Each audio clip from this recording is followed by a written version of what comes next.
Reciban nuestro saludo al iniciar la séptima actividad orientadora de la asignatura Cirugía General. En la misma se abordará la temática relacionada con la urología, lo que le permitirá al médico integral comunitario participar en la atención médica de los pacientes con afecciones urológicas que necesiten evaluación y tratamiento. La urología es la rama de la medicina que estudia las afecciones del aparato genitourinario en el hombre y del aparato urinario en la mujer. Durante muchos siglos, las enfermedades del tracto urinario han sido conocidas y tratadas tanto en el aspecto médico como en el quirúrgico. La urología, como todas las ciencias en general, ha tenido un extraordinario progreso. En estos momentos se cuenta con innumerables métodos que facilitan grandemente las posibilidades de diagnóstico y tratamiento, sin tener que emplear procedimientos instrumentales molestos y agresivos para el paciente. Al finalizar el estudio de estos contenidos, serán capaces de explicar el diagnóstico del síndrome doloroso lumboabdominal, síndrome obstructivo urinario bajo, síndrome hemorrágico urinario y síndrome tumoral genital, partiendo de los factores de riesgo, etiología, clasificación y sus manifestaciones clínicas.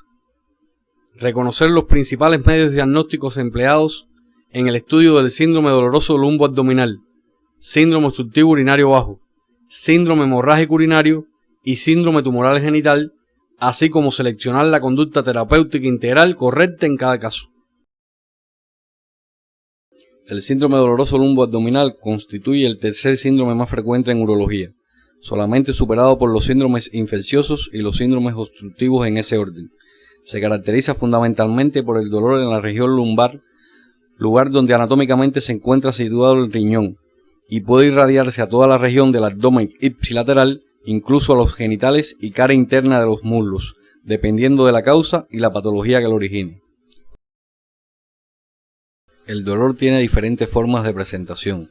Este puede ser gravativo y molesto por distensión de la cápsula renal o a tipo cólico e intenso por aumento de la presión intraluminal en los cálices y pelvis renal. Son variadas las patologías del sistema urinario que causan este síndrome, entre las que se encuentran las malformaciones congénitas renoureterales, los procesos infecciosos renales, las tumoraciones renoureterales, las litiasis renoureterales y las lesiones vasculares, entre otras. Investiga otras afecciones que pueden causar este síndrome. Utiliza la bibliografía recomendada en el CD de la asignatura. La entidad más representativa del síndrome doloroso lumboabdominal es el cólico nefrítico, que constituye la urgencia urológica más frecuente. Las litiasis urinarias constituyen en el 90% la causa del cólico nefrítico, aunque un 10% puede deberse a otros fenómenos, los cuales pueden ser extrínsecos o intrínsecos. Profundice en el estudio de estos contenidos siguiendo las orientaciones del CD de la asignatura. Comúnmente el cólico nefrítico se presenta durante la noche o en las primeras horas de la mañana. Su aparición es brusca y suele presentarse durante el reposo, aunque en ocasiones se desencadena tras esfuerzos, ingesta alcohólica o comida copiosa. Casi siempre aparece en los meses de verano y es más frecuente en la raza blanca entre los 30 y 40 años de edad. El síntoma fundamental del cólico nefrítico es el dolor, que puede ser muy diverso en su intensidad y su evolución, habitualmente paroxístico, agitante, de intensidad creciente y de carácter intermitente, aunque a veces es continuo y gravativo. Comienza en la fosa lumbar o flanco correspondiente y se irradia a la región inguinal o homolateral, el testículo en el varón, los labios mayores y ligamento redondo en la mujer y la cara interna de los muslos en uno u otro sexo. Investiga las causas de la irradiación del dolor y utiliza la bibliografía recomendada en el CD de la asignatura. El diagnóstico del cólico nefrítico se realiza teniendo en cuenta la anamnesis, el cuadro clínico, el examen físico y los exámenes complementarios de laboratorio e imagenológicos. De acuerdo a los conceptos expuestos, el tratamiento del cólico nefrítico debe ser sintomático, patogénico y etiológico. El tratamiento sintomático está dirigido fundamentalmente al alivio del dolor, así como al resto de los síntomas que caracterizan esta afección. El patogénico orientado a suprimir la fisiopatología y el etiológico destinado a tratar la entidad causal. Debes profundizar en el estudio de estos siguiendo las orientaciones del CD de la asignatura. El síndrome obstructivo urinario bajo agrupa los estados patológicos que causan obstrucción al libre flujo de la orina a través del sistema urinario inferior. Entre los que más se destacan tenemos los tumores de próstata, como la hiperplasia prostática benigna y el adenocarcinoma de próstata. Las estrecheces de uretra, ya sean congénitas o adquiridas, y los tumores ginecológicos que comprimen el cuello vesical. Entre los síntomas dependientes de la obstrucción encontramos micción demorada, chorro de orina débil y de menor calibre, necesidad de esfuerzo para iniciar la micción, micción prolongada, goteo postmiccional y sensación de no haber evacuado la vejiga al terminar la micción. La retención aguda de orina es la traducción más dramática de este síndrome, en la que súbitamente el enfermo no puede orinar sin antecedentes de obstrucción urinaria previos como son el enclavamiento litiásico en el cuello vesical o uretra posterior, rupturas de uretra posterior y vejiga, entre otros. En el cuadro clínico, la imposibilidad para orinar en presencia de deseos de hacerlo por sí sola hace el diagnóstico. Además, el cuadro se completa con la existencia de un tumor hipogástrico, mate, renitente, cuya palpación provoca deseos de orinar y desaparece con el cateterismo. La conducta médica difiere en cada caso dependiendo de la patología que originó la uropatía obstructiva. Aunque de forma unánime se plantea que ante una retención aguda de orina, la primera medida es el vaciamiento vesical mediante el cateterismo con una sonda. Cuando existen tumores prostáticos que deforman la uretra posterior, puede ser difícil el cateterismo que obliga a emplear la sonda colada. Si existen antecedentes de dilataciones uretrales o estrechez uretral, se debe empezar con una bujía filiforme con latiguillo acoplado a la sonda evacuadora Phillips. En ocasiones es imposible pasar un instrumento a la vejiga, por tanto, en esos casos se recurre a la punción vesical. En el síndrome hemorrágico urinario se incluyen todas aquellas patologías del sistema urinario que de una forma u otra son capaces de provocar una hematuria. Esta puede ser verdadera cuando hay una lesión del aparato urinario, o falsa cuando medicamentos, alimentos, pigmentos biliares o hemáticos pueden colorear de rojo la orina. La hematuria constituye el signo principal de este síndrome y se clasifica atendiendo a su causa, al momento de la micción en que se presente y a la cuantía del sangrado. De acuerdo con su causa, la hematuria puede deberse a procesos médicos como la hipertensión, trastornos de la coagulación y anemias hemolíticas, entre otros, o a enfermedades urológicas como son los tumores, las infecciones, las litiasis y los traumatismos, procesos estos que afectan las vías excretoras casi siempre unilaterales y que son susceptibles de tratamiento quirúrgico. De acuerdo con el momento de la micción en que se presente la hematuria, puede ser inicial, total, final y total con refuerzo terminal. La inicial es cuando solamente la primera parte de la orina emitida está coloreada. Es común en las lesiones de uretra posterior y la próstata. La total se pone de manifiesto cuando el sangrado es de principio a fin de la micción y puede apreciarse en las afecciones de uno o ambos riñones. La hematuria final se presenta en las enfermedades de la vejiga y la total con refuerzo terminal cuando el sangrado es de principio a fin de la micción, pero al final es más intenso. Esto es característico de las lesiones vesicales que sangran profusamente.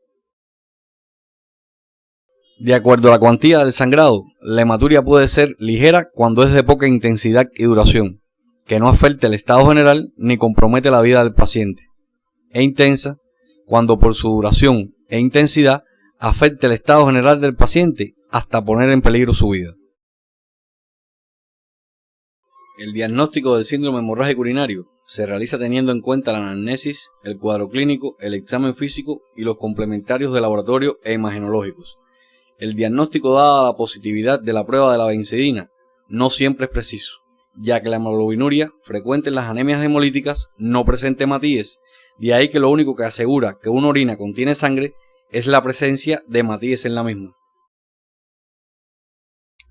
En relación con la conducta a seguir, si la hematuria es ligera, como el estado general del paciente no se afecta y pocas veces lleva tratamiento sintomático, Es necesario tranquilizar al paciente y explicarle la necesidad de un estudio profundo para precisar la causa del sangrado, para lo cual será remitido a un servicio especializado. Si por el contrario, la hematuria es intensa, requiere un tratamiento enérgico y una vigilancia estricta. Se debe ingresar al paciente y administrarle expansores del plasma, mientras determinan el grupo sanguíneo y el factor RH. Se le pasará una sonda vesical gruesa 22, 24 o 26 French de 3 ramas para hacer lavado vesical continuo y evacuar los coágulos formados en esa zona. El tracto urinario se debe estudiar imagenológica y endoscópicamente, de la manera más completa posible, para precisar la causa y proceder en consecuencia.